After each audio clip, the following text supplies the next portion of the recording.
There is a story that you have been told.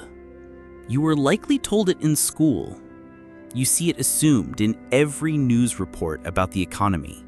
It is so fundamental, so deeply ingrained in our modern world that we no longer see it as a story at all.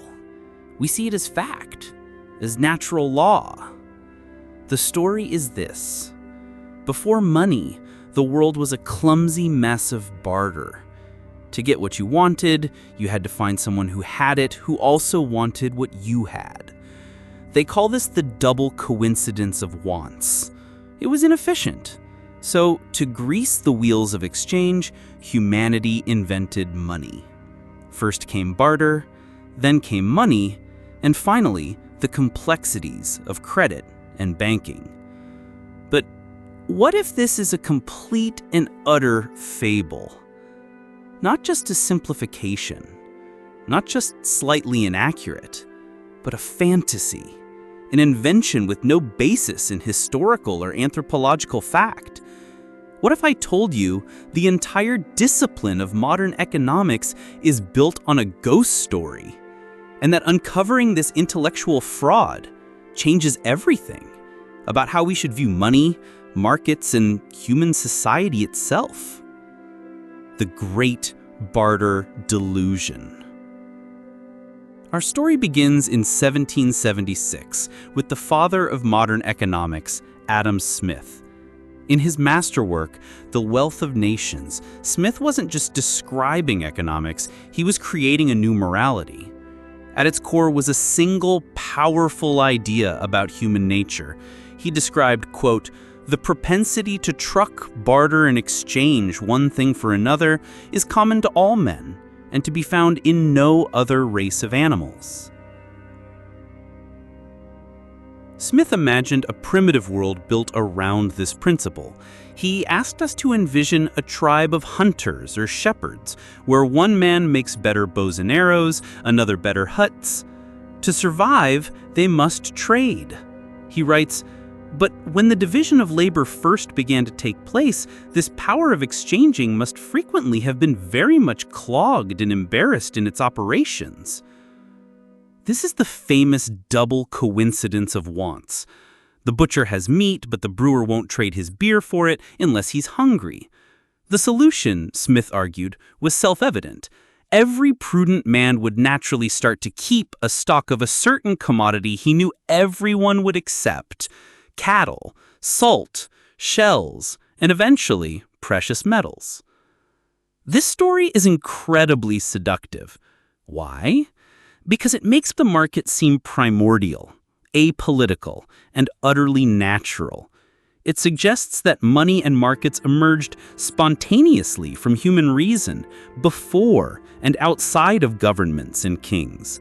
The state, in this view, simply comes along later to formalize a system that people created on their own. It's a powerful story. But for a century, anthropologists and historians have been asking one devastatingly simple question: where is the evidence?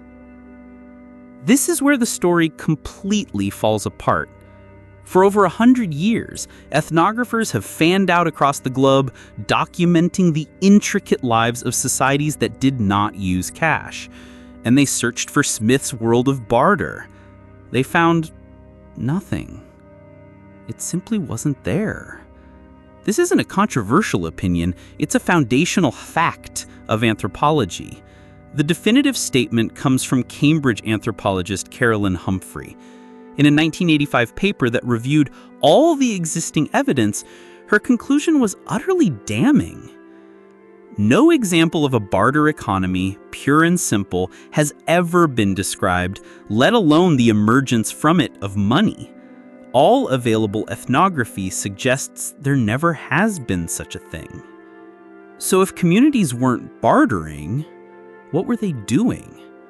The answer comes from another titan of social theory, Marcel Mauss. In his 1925 classic, The Gift, Mauss showed that primitive economies were the opposite of the anonymous, calculating exchanges Smith imagined. They ran on elaborate systems of reciprocity and gift-giving. These were not free gifts. To accept a gift was to enter into a spiritual and social contract. It created an obligation, a bond. You were now in the giver's debt, a debt you would repay down the line, perhaps by giving a different gift or by offering your support in a conflict. Economic life wasn't about accumulating profit, it was about creating and maintaining social relationships. As David Graeber writes in his book Debt, quote, "To barter with a friend would be to suggest that one does not so much as wish to have a friend." In these societies, attempting to haggle or barter with a neighbor would be a profound insult. It's a way of saying, "I don't trust you, I don't believe you are part of my community, I want to settle this transaction immediately and have no further relationship with you." This brings us to an even more radical idea, one confirmed by the archaeological record. The textbook story goes barter, then money, then credit. The real history is the precise reverse. This is among the oldest written documents in human history, from ancient Sumer around 3500 BC. If Smith were right, these should be records of trade. But they are not. They are accounting ledgers. They are records of debt. The great temple complexes of Mesopotamia acted as the world's first large-scale economic institutions. Farmers would deposit their grain in the temple, and scribes would record what they were owed. They kept these accounts using a virtual money, the silver shekel. But this was not a coin. The silver wasn't physically changing hands. It was a standardized, abstract measure of value. As David Graeber writes, "The puzzle is not how all those people in Mesopotamia without any physical silver managed to trade with one another. They just kept accounts. The real puzzle is how we ever came to believe that they could have done anything else." For 3,000 years, complex economies ran on these sophisticated credit systems. Virtual money existed millennia before the first coins were ever struck, around 600 BC. We were creditors and debtors long before we were buyers and sellers. So, does barter ever happen? Yes, but only in the very specific circumstances the gift economy was designed to avoid. Barter's the language of strangers. It's what you do when there is a total lack of trust. The classic example is silent trade between hostile groups. There are no social bonds, no expectation of future interaction. Even the word itself reveals this antagonistic nature. Barter traces to the Old French barate, which meant not just to trade, but to, quote, to cheat, to deceive. So we have to ask the critical question, if the barter myth is so demonstrably false, why did Adam Smith propose it? And why does it remain the foundational story of economics? This is where the work of economic historian Karl Polanyi becomes essential. In his 1944 masterpiece, The Great Transformation, Polanyi argued that for all of prior human history, the economy was, quote, embedded in society. Economic life was subordinate to politics, religion, and social relations. He stated, quote, "Previously to our time, no economy has ever existed that even in principle was controlled by markets. Gain and profit made on exchange never before played an important part in human economy." What Smith was doing was not describing a universal history, but justifying a radical new idea taking hold in his time, the creation of a market society, where instead of the economy being embedded in social relations are embedded in the economy. The barter myth was the perfect ideological tool for this. It presents the market as natural and timeless. It presents money as a neutral tool, and it presents the state as an artificial intruder.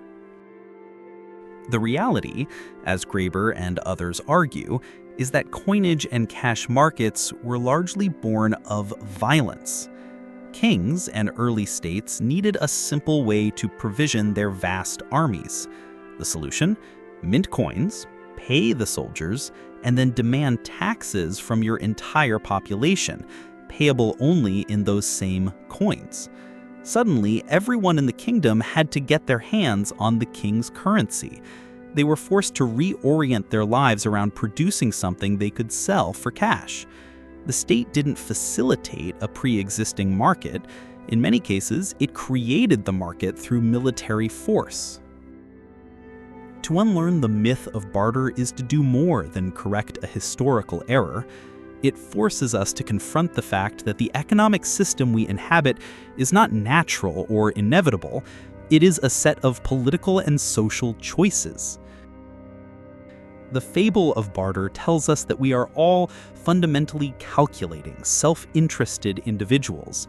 But the anthropological record tells a different story, that our deepest economic instincts are social, built on trust, mutual aid, and obligation.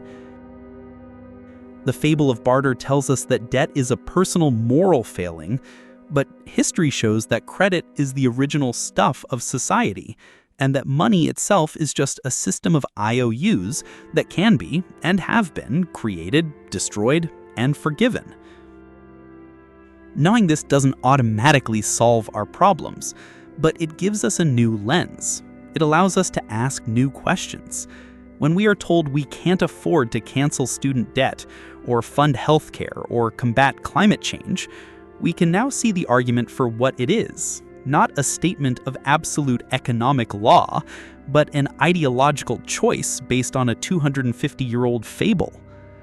If our economy is based on a story, can we choose to tell a different one?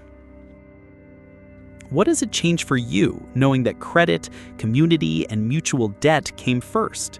That the atomized, bartering individual of economic theory never actually existed? Let me know your thoughts in the comments below. This is a vast topic, and if you want to go deeper, I cannot recommend David Graeber's Debt and Karl Polanyi's The Great Transformation highly enough. If this video challenged you, consider subscribing and hitting the bell, because we're just getting started on questioning the stories that rule our world. Thank you for watching.